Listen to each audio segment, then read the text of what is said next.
All right, so we've got to figure out a way to get all of the people who are living out there in the Northwest Territory. That's what all this, you see this block of green over here. This is all what we call the Northwest Territory. So we've got to figure out to get all those people under the sort of reins of our central government here. So in 1784, Thomas Jefferson actually writes up a plan to divide this territory up into how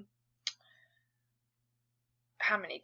10. I don't know why that was hard for me to think of. 10 districts. So the way that it was going to work is it was just basically like a grid, and each district, when it reached 20,000 residents, they could get a representative in Congress.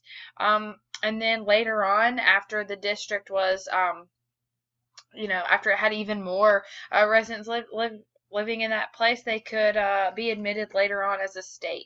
Now, this plan was never actually put into effect, but they liked the sort of the basis of his plan. They liked the idea behind it all. Having like a goal of residents to reach, and then when you reach that goal, you get a representative, and then once you reach the next goal, you get maybe a second one, and then when you reach the next one, you can apply for statehood. So that's essentially what they're going to use as their basis to how they're going to actually, when I say they, I mean Congress, to how we're going to split up this Northwest Territory and how we're going to actually make it available to eventually become a state. And this plan that they're going to come up with is actually how we're going to lay out how any territory becomes a state. So they pass it in 1785. It's called the Land Ordinance of 1785.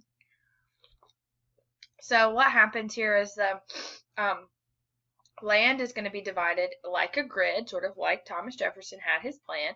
It's going to be gridded out, but not into 10 sections, into 36 sections. So each section be about a square mile, and then in that whole section, let's say that's so in 36 square miles, essentially, that can be almost like like a town. So or a county, or whatever it is that they wanted it to be. And each section would sell at auction for $1 an acre. $1 an acre.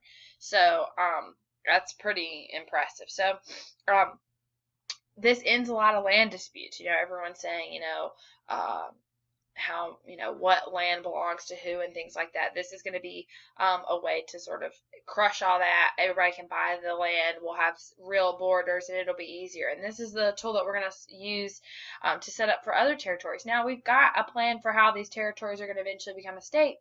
What are the laws out there? How, we don't have these states, so there's no state of Ohio, so there's no state government there to pass any laws. So what is it going to be like in Ohio? Is it just sort of like a lawless place, sort of like the Old West, just everybody fend for themselves sort of thing? No, we've got to pass another bill. So we pass in 1787 the Northwest Ordinance. You see that written down here, the Northwest Ordinance.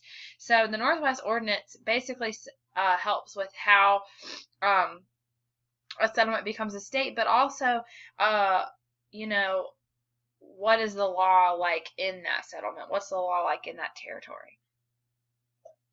So we grant religious freedom and other civil rights to the people living in that place. So by other civil rights, I mean like public education, trial by jury, those things. We actually outlaw slavery in the Northwest Ordinance. This is the first time that the United States passes any law to outlaw slavery anywhere. In every state in 1787, slavery is legal, okay? In every single state. And in every single state, there are slaves. Massachusetts, Pennsylvania, New Hampshire, all of them have slaves. And in the Northwest Territory, they decide, let's just nip it in the bud. Slavery is not going to be allowed up there at all.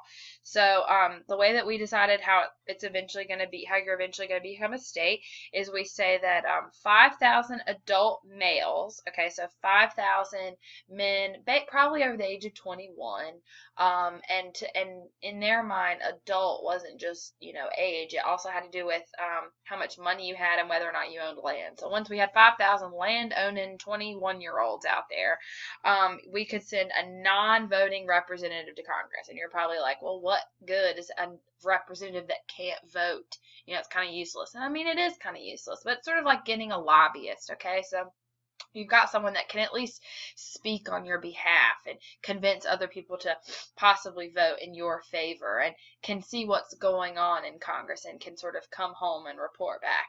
Once that territory has reached 60,000 adult males, they can apply for statehood. So based on the size of this land, they figure that all of this up here, okay, all of this land, all of this land would eventually become between 3 to 5 states. And they were right? It is going to be 5 states: Wisconsin, Michigan, Illinois, Indiana, and Ohio. So they had it dead on. And that's where we're going to stop today.